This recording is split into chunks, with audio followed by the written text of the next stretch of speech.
je suis éleveur porcin de Haut-Travaux, je suis président du syndicat OC. Et mon exploitation, je gère à peu près entre 200 et 250 porcs sur l'exploitation.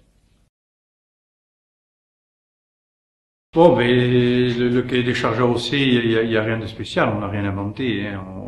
On a fait que mettre en œuvre et continuer à faire ce qui se faisait avant.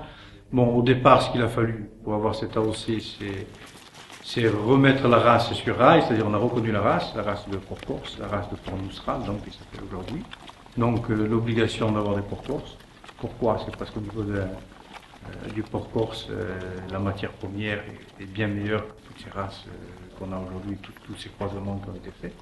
Donc c'est un porc méditerranéen où il y a beaucoup de gras intramusculaires, et ce qui fait que la charcuterie est meilleure, quoi. Voilà, c'est tout. Et donc la base c'est le porc corse. Et après sur l'exploitation, c'est bon comme une exploitation normale, hein, il faut gérer les saillies, donc les truies, les verras, les accouplements, l'identification des porcelets.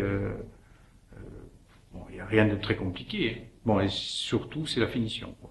C'est-à-dire de gérer une certaine finition, un peu comme les Espagnols, au niveau de l'alimentation, c'est les glands et la châtaigne, surtout en priorité. Avec bon, un apport, si toutefois, comme il y a des années où plus ou moins il n'y a pas trop de châtaigne ou pas trop de glands, donc dans le cahier des charges, il est compris aussi un apport en finition de farine d'orge ou d'orge. Exactement, c'est un retour si ce qui se faisait chez nous il y a quelques années en arrière et quelques générations en arrière, quoi. C'est-à-dire des produits naturels aussi, donc on travaille et on fait de charcuterie, donc à base de porc mustral, où on met que du sel et du poivre uniquement, il n'y a aucun additif, aucun colorant, il y a rien du tout. Tout est naturel. Et la différence, bon, d'abord c'est au niveau du cahier des charges, au niveau de l'élevage, c'est beaucoup plus compliqué que de faire venir les cochons, et puis surtout au niveau du produit, comme c'est un produit naturel, et c'est un produit qu'on vend et qui est séché et affiné un certain temps.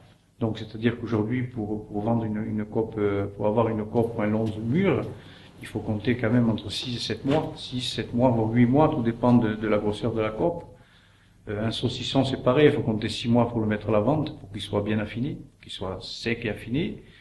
Un jambon, comme ces jambons que vous avez là derrière, il faut compter minimum 12 mois, voire la plupart du temps 18 et 20 mois.